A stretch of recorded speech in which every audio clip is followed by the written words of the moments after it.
Москвадагы конституцияны өзгөртүүгө каршы пикеттер башталды. Президенттик администрациясынын Москвадагы имараттарынын алдында конституцияны өзгөртүүгө каршы пикеттер башталганын МБХ медиа жазып чыкты. Баш мыйзамга өзгөртүү киргизүүнү орус президенти Владимир Путин сунуштап, жаңы редакцияны иштеп чыгууга саясатчы, юрист жана жылдыздардан топтолгон комиссия түзүлдү. Пикет акциясын жергиликтүү депутат Илья Азар уюштурууда.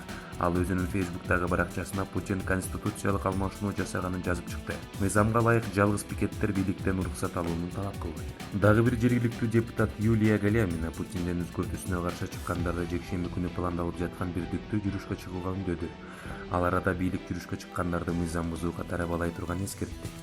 Путин өз сунушунда бийлик бутагындагы ыйгарым укуктарды бөлүштүрүү, жогору жана конституциялык сотторду кызматтан алуу укугун киргизүүнү демилгелеген.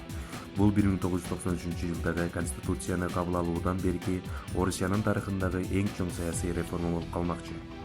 Көпчүлүк эксперттер Путин баш мыйзамга өзгөртүү киргизүү менен президенттик мөөнөтүн узартууну көздөп жатканын болжошууда. Азыркы президент Владимир Путиндин президенттик мөөнөтү 2024-жылы аяктайт жана конституцияга талапкерлигин кайрадан жылдырууга мүмкүнчүлүк бербейт.